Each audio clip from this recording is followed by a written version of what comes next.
All right, friends, I am thrilled to be joined today here on our Justice Matters channel by a candidate for the Senate from Missouri, Lucan Kunce. And I'm sure I don't have to tell you, he is challenging Josh Hawley, who, yes, we will talk a little bit about why Josh Hawley has no business being a senator. He has no business representing anybody, in my humble opinion, and we'll get there. But first, Lucas, I want to welcome you to our Justice Matters channel, and then I want to have you tell the folks a little bit about your background, where you come from, your military service, which I'm interested to hear about, and then I want to move on to why it is you're running for Senate. Awesome, man. Yeah. First of all, thanks for having me. I'm excited to be here. I'm kind of like your normal mid-Missouri guy. I was born in a little town called Hartsburg, where we're actually going to the Pumpkin Festival tomorrow. And grew up in Jeff City, went to public school, graduated from Jeff City High School there. And it's a typical Missouri story. My parents were 19 and 22 when they got married, and they were Catholic. And I don't know if you know any Catholics then, or maybe you are, but you know what happens when young married couples follow the rules, right? Lots of kids. You need lots of kids. Hey, I have five daughters. One came along every 2 years, and I'm not Catholic. But so, yeah, I can kind of feel the pain. Yeah. Well, that's been, and so for my parents, that was kid, and the paycheck to paycheck lifestyle that went along with that in mid-Missouri. But we were really lucky. Grew up in a great working class neighborhood. Actually, the reason my parents stopped after four was because when my littlest sister was born, she had a super serious heart condition, and so she was airlifted a couple hours away for life-saving surgery. And it's just the way that our system is built in this country. Um, Anything like that is just an absolute devastating matter for a family that's paycheck to paycheck like ours it was. And so, I had to watch my parents suffer, not just because they didn't know if their little girl was going to survive these surgeries, but also because they didn't know how our family was going to make it. And, ultimately the reason we made it, it's not because country club politicians like Josh Hawley on the other side of town were there to help us out. It's because the people in that neighborhood who had no more money than we did, they passed the plate at my mom's prayer group for us. They brought more food by the house than we could ever eat, and they just really, really took care of us and gave us a real chance in life that not everybody gets. So I spent my whole life trying to pay that back. I became a Marine, Iraq, Afghanistan twice, Pentagon, did it all. And now just running this race to, protect and serve everybody in that old community. And talking about our healthcare challenges in the U.S., correct me if I'm wrong, didn't Josh Hawley try to kill the Affordable Care Act any number of times? He's done everything bad you could possibly think of. I mean, he voted against the caps on insulin, which are so critical for people who are, need that life-saving drug, which, by the way, when it was created, the guy who created it sold the patent for $1 because he didn't want anybody to be without insulin. And it's just, Josh Hawley doesn't get it. He didn't grow up like a normal person. All he cares about is his own ambition and power. He takes money from the wrong people and he literally lets them strip our communities for parts. And, for me, I take no money from corporate PACs, no federal lobbyists, no big pharma executives, none of those folks, just because I want to make sure the only people I ever owe are folks like those in my old neighborhood and everyday Missourians who took care of my family growing up. Lucas, let me ask you. I'm an old Army guy. I started in the 80s. I was an Army JAG prosecuting court-martial cases. And what was it that drew you to military service, specifically the Marine Corps? Correct me if I'm wrong. I don't think Josh Hawley ever wore the uniform of our country, not for 1 minute. No, Josh Hawley's first job out of school was at a big surprise at one of DC's biggest corporate lobbying firms. Like that tells you all you need to know about the guy. So I mentioned, our family struggled a little bit, and the reason I'm a Marine is because one of the guys who helped us out during that time. And so if I got time, I'll tell you a little story about it. It's kind of fun. Please, please. So, when I was a kid, despite the fact that we didn't have a lot of money, my parents always wanted to put a sense of service into us. And so every month we would go down to the parish where we had a soup kitchen, and me and my next sister, we would help out with all the chores there and work at the soup kitchen. And so there was this guy who ran the parish kitchen. His name was Al. And every time we went, he'd get all of us kids together and he'd be like, all right, kids, come here, come here, come here. Like, what chores do y'all want to do? And, you could do the dishes, you could set the tables, you could pass out food, you could greet people, clear the plates, all the sort of normal stuff. And he was always like, now remember, if you all pick the same thing, I'm going to have to pick for you. So be careful now. And my sister and I, we were always like, oh, Mr. Al, Mr. Al, Mr. Al, we want to do the dishes. We want to do the dishes. And Al was always like, what the hell is wrong with these kids? Like, who wants to do the dishes every time? Like, these kids are nuts. And we still wanted to do it every time. And what he didn't realize was, when you got a big family at home and mom's cooking and she's not too worried about what's getting stuck onto the pots and pans, like doing the dishes is 45 minutes of hard labor. You're grinding everything out of there. Then you got to rinse it. You got to dry it with the towels, rack it up, and put it away. But at the parish, they had these magical machines called dishwashers. So like they bring us these plates and we just like boom, boom, boom, throw them into the dishwasher and walk away and just laugh. Like my sister and I literally thought we were scamming this old man, right? And we're like, oh, he thinks we're doing the dishes.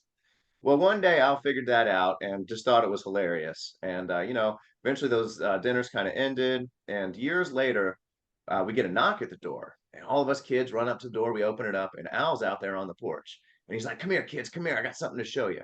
And so he's got his big pickup truck parked out front of the house. We all, run down the sidewalk with Al. He slams down the tailgate. He's like, "Kids, you know what that is?" And we look up, and sure enough, there was a dishwashing machine in the back of his pickup truck. And so now Al, years later, had remembered those kids who were so excited to do the dishes. And when he renovated his kitchen, he took his old dishwasher, put it in his pickup truck, drove it to our house, called up one of his buddies, and they installed it for us that afternoon. And I'm gonna tell you, man, you never forget the guy that saves you 45 minutes of hard labor every night. Al was a Marine. He was a veteran from Vietnam. He had a hard time there. When I was younger, he used to take me down to the Marine Corps League in Apache Flats, Missouri, and I would listen to these guys. I would hear their stories. I'd hear what they'd been through. It was terrible for most of them. They felt betrayed by their country, and I'm gonna tell you what, those guys were my heroes. They took care of our community and all of us within it.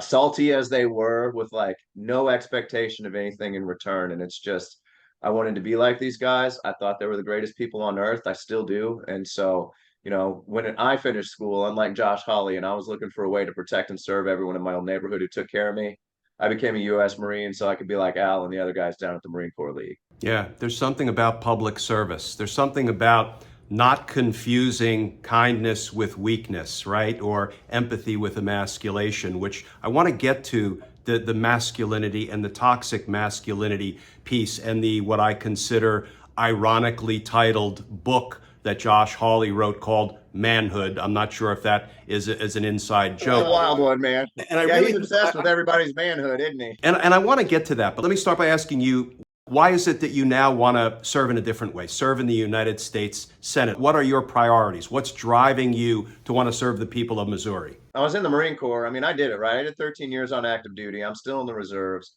I led a police training team in Iraq. So 12 Marines, a Navy corpsman, driving up and down the roads of Fallujah, Hamaniya, Ramadi. My job was to plan all of our missions outside the wire, execute, lead those missions, and bring everybody home safe, which, thank God we did. And then deployed to Afghanistan twice. And, unfortunately, not everybody came home from those. And it really kills me to think that I signed up to serve and protect my old neighborhood.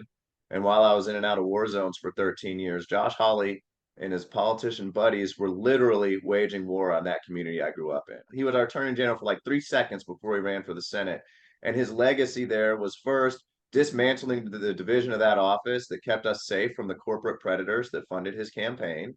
The next thing he did was break the corrections workers union, go after law enforcement. And the last thing that he did was he led a lawsuit that took away overtime pay for more than 200,000 Missourians. And it's like, that has a real impact on us. That costs Missouri workers $27 million a year. As our U.S. Senator, Josh Hawley, refuses to do congressionally directed spending in Missouri, we lose $300 million a year because of that every single year in our communities. And like, again, I signed up to serve and protect that community I grew up in. And if you go back there right now, like the impact of his war on us is everywhere. First house I lived in is an empty lot. The one that everybody brought the food by, where I actually signed my Marine Corps papers, my Homer record, it's boarded up right now to keep the squatters out of it. The little store on the corner where my sister and I, same one who was working at the soup kitchens with me, we would walk to this store when we were 6 and 8 years old and buy candy, refill my mom's Mountain Dew cup, stuff like that. That store was shut down because it was robbed so many times it can't get insurance anymore. And it's just like, that's Josh Hawley's America. That's Josh Hawley's Missouri. It's not the one I grew up in. And like, we got to fundamentally change who has power in this country. We got to take it back from these guys because that is the impact of their policies, all of their decisions. and just their really selfish ambition to promote their own political careers and leave the rest of us behind. So, Lucas, let's talk about what I consider to be one of the defining moments. Now, I'm not from Missouri. I was born in Brooklyn, New York, grew up in Jersey, served in Alaska, and I'm all over. Now I settled just outside of Washington, D.C. However, a defining moment for me is when I saw him with that upraised fist on January 6th, encouraging, supporting, siding with the insurrectionists, the folks who were determined to try to, install Donald Trump for a second term, contrary to the express will of the American voters. That defining moment for me, when coupled with what we saw during the January 6th Select Committee public hearings, and it was Josh Hawley, once he was in harm's way, running away, right? We saw him scurrying across that hallway, and I have to believe, I don't know this for a fact, but I have to believe he left some of his more vulnerable colleagues behind him as he scurried away after encouraging the insurrection. I'll tell you, as a rule of law guy my whole life, trying to protect the public and support and defend the Constitution of the United States against all enemies, foreign and domestic, that's a defining moment. And to me, it's a disqualifying moment. And that comes from a guy who has voted for Republicans, independents, and Democrats. I always voted on the character of the candidate, because a candidate could agree with all of my ideological positions, but if I can't trust him or her to cast the vote they promised to cast, what good are they? So Josh Hawley, in my book, is disqualified from representing the people of Missouri. So he has this whole thing about masculinity, writes a book about manhood, and I think he's one of those guys who confuses kindness with weakness. But what is your take on the man Josh Hawley is and what he exposed himself to be on January 6th? I mean, it's just embarrassing, right? Like when he thought it was gonna, it shows us truly what he is, right? When he thinks he's gonna get him some power, he's out there shaking his fist, inciting folks. And then the moment things get real, like you mentioned, skittering out the back door as fast as he can, right? Everything with Josh Hawley is just about Josh Hawley. That's it. He's the only person he cares about, the only person he's ever going to take care of. And you see that in his unwillingness to bring money back to our state. You see that in his unwillingness to protect anyone or do anything. And I mean, the dude's just a straight coward in his manhood book. Like, so embarrassing. I mean, it's creepy, right? And I tell you what, I got my first experience with the man the other day, and so it's funny because I think it has a little bit to do with his real obsession with masculinity. So like a year ago, I was at the Missouri State Fair, and Josh Hawley was there, and I thought, maybe I'll go up and say hi to this guy and meet him, and because I'd never met him before, and so I walk up to say hi, and whips out his signature move, runs off like as fast as he can. I was like, well, that's Josh Hawley. I guess that's just how it's going to be. But in the year in between, so a couple people wrote that up that he ran away from me. I think he like really felt the embarrassment. He was like, oh man, I don't know. So he spent the year in between apparently rereading his book on manhood over and over and over again to try to amp himself up for this year's state fair, because I'm gonna tell you, it's a tale of two Hollies, right? Like this year at the state fair, totally different thing, but just as embarrassing. Like, so I'm standing there at the fair and I'm talking to this farmer named Wes, and we start to hear just this commotion from behind me. I see Wes kind of like looking up over my shoulder, turn around, I don't really see anything, go back talking to him. And then out of the commotion, I start to hear my name. It's like, Kunce, Kunce, has anybody seen Kunce? Is that coward hiding in his basement? Where's Kunce? And I'm like, oh my God, this party's for me, man. Well, how about that? And I thought it was, you get some randos out there when you're on the campaign trail. I just thought it was going to be some weirdo. Turns out it was a weirdo, but not a random one, because sure enough, like as we're looking at this crowd, this farmer Wes and I, like we see plowing his way through a crowd of people, no kidding, our sitting U.S. Senator Josh Hawley, treating the state fair like it's Friday Night SmackDown on WWE, man. You have never seen anything like it. Like knocking people out of the way, yelling my name, all mic'd up, camera crew trailing him. Cutest little Western outfit you have ever seen, though, man. I mean, I'm not above giving the man a compliment. You should have seen it. Like hair all blown out, perfect little pearl snaps. It was pretty amazing. You can look up the pictures. It's just like, I don't know. Did you see that Barbie movie? I did. I did. It's crazy, man. It was right out of that movie. Again, he's full of hot air. He's just a pompous guy who he's looking for sound bites and clips to make him feel like more of a man. And really, we learned what it's like, what men are like in the Marine Corps. We learned what it's like back at the Marine Corps League, me as a kid. It's just about taking care of your community, taking care of everybody and not being a jerk. And he's never gotten that. Well, and as a Marine, you don't have to talk the talk because you walk the walk every day. And there is strength in kindness. There's strength in empathy. There's strength in inclusivity. You know, one of my favorite sayings that I had posted on my bulletin board in my office at the U.S. Attorney's Office in D.C. was, don't look down on a man unless you're going to help him up. And, you know, Josh Hawley feels like somebody who is always looking down on others and trying to demonize the other rather than helping them up. So let me ask you this. Do you have one priority in mind when, not if, when you defeat Josh Hawley? You know, I think of Senator Sheldon Whitehouse as being the guy who is tackling the rot at the top, right? The corruption on the Supreme Court, which is a real pet peeve of mine. I'm a member of the Supreme Court. I think of Elizabeth Warren as just, you know, fighting for everyday folk, trying to give them the opportunity to prosper the way the billionaires do. I know it's not easy because as a senator, you have to be not just a jack of all trades, you have to be a master of all trades when you're representing the people of Missouri in the Senate. But if you had to pick one priority, something that you feel passionately about and that you're going to devote a lot of your energies to, what would that issue be? Yeah, I mean, obviously, I'm all in on the PRO Act, codifying Roe versus Wade at the national level. But for me, it's embarrassing, frankly, that this needs to be my top priority. But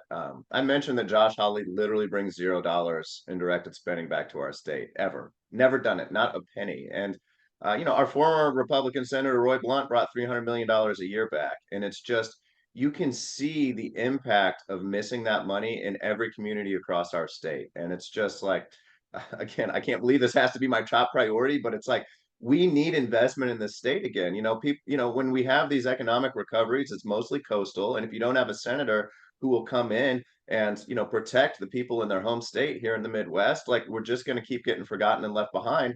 That creates, this boiling point of resentment that leads to bad things. And it's just, we have to have a U.S. senator who's willing to invest in the state, to go out into the communities, to come here, to meet the people, to figure out what the problems are and put money here. And it's just, that is my top priority in winning this election. It's just to make sure that we're like that. We can live with dignity. And once people can live with dignity and they can see a bright future and don't feel like they have no opportunities, they can start to make decisions, for the communal good rather than just like trying to scrape by or whatever else. And it's just, we got to get back there again. We got to get back to where we were when I was a kid growing up in Missouri and my family went bankrupt and our neighbors were able to take care of us because they had the resources to do that. Well, having as a priority the prosperity of your constituents, letting them live a decent, honorable life is a pretty damn good top priority. So let me ask you this, because as a career rule of law guy, I am forever asking folks, what do you think can or should be done with the rot at the top, the Supreme Court? And this is not a matter of politics for me. We have a Supreme Court that has chosen to ignore the text of the Constitution. These people who are forever peddling to us that I'm a textualist, I have to abide by the text of the Constitution. And then they do something like grant a criminal president of the United States immunity from prosecution for many of the crimes he committed against the American people to try to steal an American election. And you can read the Constitution backward and forward. You will not find one word of text supporting the notion of presidential immunity. Do you have any thoughts about how we can deal with the intractable problem of Supreme Court justices? There's no appeal above the Supreme Court. What can we do? What should we do to try to make this right, to fix the rot at the top? Sadly, I think the rot goes a lot deeper than just the top. And we've had that come up and even just in my campaign here. And so, there was a federal judge named Kasmerek. He was a Trump appointee that even Mitch McConnell thought was too extreme to put on a court, right? Like, okay. And because he'd written things about, like in vitro fertilization being murder, contraception, all that sort of stuff. Very in line with Josh Hawley, by the way. They're both cutting edge on this. And so when he was languishing in 2018 in, nominee, but never going to be appointed or never going to be voted on land, he kind of scoured the political landscape for someone who could help him get across the finish line. He found Josh Hawley, just as extreme as him, donated to his campaign, became pals with him.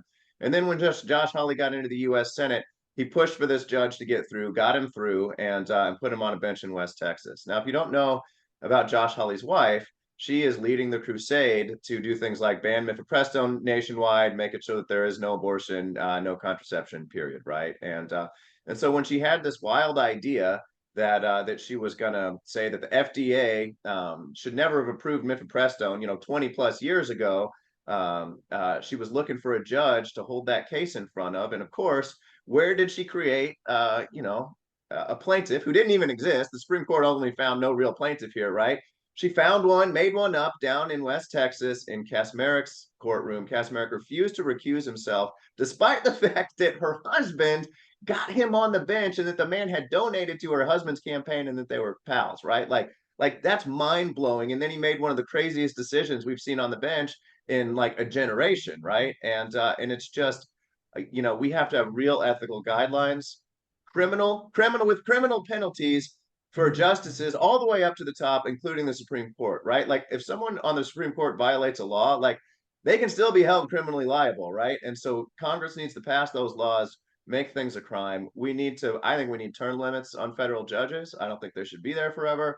And the other thing is, we got to start winning elections and legislating. I mean, that's the real problem. Like when you look at Roe versus Wade, if we had just codified that, it would still exist. I can tell you right now, Republicans would not have overturned Roe versus Wade in Congress because it would have been the scariest thing that they had ever like even considered doing, right? And we got to win elections like this one. We got to cank the filibuster so we can actually legislate and actually put very clear laws in place that these guys they won't have an excuse to go around. Yeah, I'm with you, putting clear laws in place and then enforcing them without fear or favor against everybody, including the ruling class criminals. As an old DOJ guy for 24 years, that is where I think we fall down on the job, because, you talk about the Supreme Court revoking women's constitutional privacy rights to make their own reproductive health decisions, overturning Roe versus Wade. You go back to their Senate confirmation testimony, and every last one of them who voted to kill Roe v. Wade lied, and I use that word intentionally, when they misled the Senate and by extension the American people, telling them over and over again, wait a minute, Roe v. Wade has nothing to fear from me. It's stare decisis. It's been affirmed several times over. I respect precedent. And then when you have Justice Alito, who first has the opportunity to walk Roe v. Wade deep into the woods and shoot it dead, what does he say? It was egregiously wrongly decided from the very minute the Supreme Court handed down that ruling, which, Alito was not even smart enough to cover up his own lies. He just admitted that he was lying in his Senate confirmation hearing testimony. And here's the thing, Lucas, that drives me to distraction. We don't apply the rule of law against the ruling class criminals. We let them get away with it. And that is why we are in the jam that we're in today. But I am confident, once you are in the Senate doing the honest work of governing and holding folk accountable for violating the laws of our nation, we're going to be in a far better place. We have suffered mightily under the reign of terror of Donald Trump and his criminal associates, but I feel like we are about to come into the sun. I'm feeling good about the election. But let me now turn it over to you. Where can people find you? How can they get involved? How can they support your candidacy, which is, I think, one of the most important ones in the country today? We started running TV ads like 8 weeks ago, and we went from being behind 14 to being behind just 4 and 5 in the last couple of polls. And the gap's continuing to close. We just need help. He's spending heavy, it's like you said, they just lie all the time, right? He's making up stuff about me. They're lying on TV, and we got to get across the finish line. So lucaskunce.com is the best place to go. We need your support. We need donations right now so we can push back and get across the finish line. If you're in Missouri, we need you to get out to vote. We need you to tell your friends and family. We need you to share this. If you know people in Missouri, do the same thing. You can follow us on Twitter at Lucas Kunce MO for Missouri. Same thing, Facebook, Instagram, all that. Just join the team, man. We are going to take down one of the worst guys in the entire country in November, and we just need everybody's help. It's an all hands on deck situation, and I'm really excited about it. I'm really proud of what we've done, and anyone who can get on this team, again, contribute. We're going to get across the finish line. We just need your help. Well, Lucas, thank you. Thank you for your service. Thank you for your future service in the U.S. Senate. Thanks for joining us here on Justice Matters today. And I'm getting on a plane tomorrow morning out to Kansas City. So with a little luck, I'll get to see you in the coming days out there in person. But I do appreciate you spending the time to talk with us on Justice Matters today. Absolutely, Glenn. And I'm looking forward to seeing you here.